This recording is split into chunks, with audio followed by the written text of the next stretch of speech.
I've had my second COVID shot. The semester's almost over. I'm feeling sexier than ever. I'm feeling sexier than ever. Do you ever just regret things you say?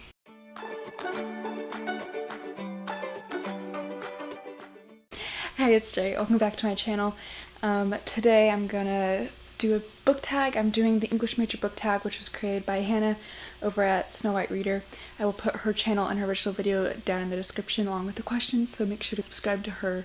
So here we go. The first question is Romanticism, a book you seem to wear rose-colored glasses for, a book that definitely deserves a reread. For this, I'm 100% doing Percy Jackson and the Olympians and Heroes of Olympus by Rick Riordan.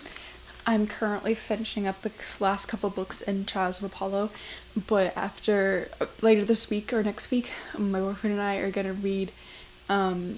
He's gonna read this series for the first time, and I'm gonna reread it. And because Persebeth is my OTP, that I'm gonna tag all the Persebeth moments in all the books, and it's gonna be so fun. I'm gonna be talking his ear off. The next question is John Mulaney is an English major, a book that you felt accurately represented an aspect of your life. For this, I chose Tosh Hart's Tolstoy by Catherine Ormsby. I chose this because it's about an asexual girl who is into filmmaking and stuff and makes YouTube videos, and I don't think I need to expand upon that. The next question is, oh, so you want to teach? A book that went more in depth than I expected, or a book that surprised me with how many topics it covered. For this, I'm using Bad Feminist by Oxane. This is a collection of essays where Gay talks about what it's like to be fat, what it's like to be black, what it's like to be bisexual, different aspects of her life, what it's about to be all of those identities together. And there's an essay on the Hunger Games, and that's my favorite book, but there were, as you can see, a lot of good ideas that I tagged, and she talked about more topics than I would have expected. Question is Symbolism. What's a book that represents something you love? I chose Moxie by Jennifer Matthew. I'm not sure how to pronounce it, I'm sorry. I don't have this book, and there was just recently an adaptation created on Netflix. I liked it, it was pretty alright, but this is about feminism, and sticking it to the man, and I'm all about that. Number 5 is Pretentious Paradox, a book you've read and often bring up in conversation to impress people. I don't really think there's a book that I do that with, but I definitely have listened to a couple Doctor Who audios to impress my boyfriend.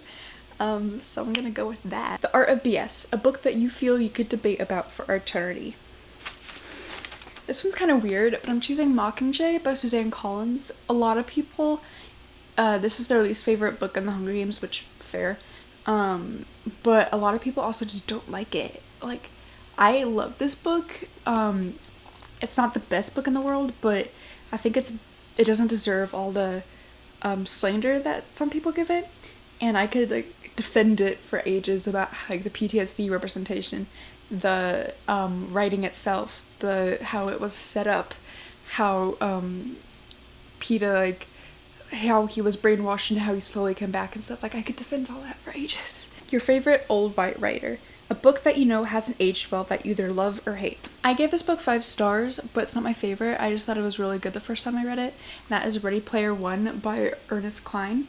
I know there's a lot of issues with this book and that a lot of it is kind of cringy, and there's issues with the author himself, I think, but when I first read this, I was like, this is really cool. My gamer heart loves this. And there's the world itself was really interesting, how the world building.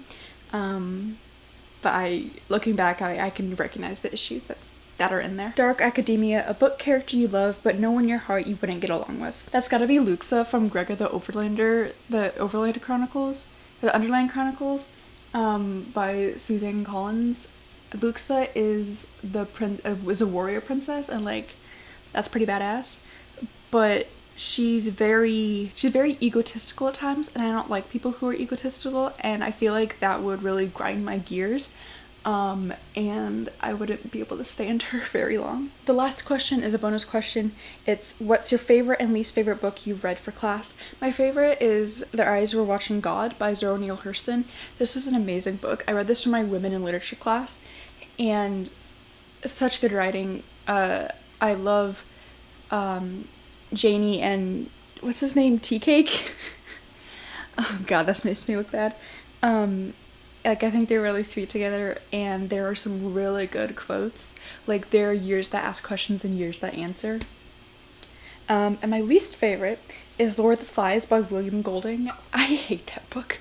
It's so boring. I don't care about a whole bunch of rich white dudes having issues. Like, even if they are kids stranded on an island, I don't care. I can't be bothered to care. Like, they're all brats, and I know that's a really insensitive thing to say because they're kids, but it's fiction. I just didn't like it.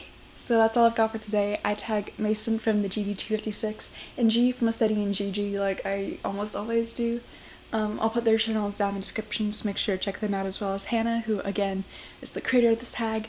If you like this video, give it a thumbs up, and don't forget to hit subscribe and ring the bell so you're notified whenever I upload. Down in the comments, tell me what your favorite and least favorite book that you've had to read for school is, whether it's middle, high, or college. And I'll see you in the next video. Thanks for watching. Bye.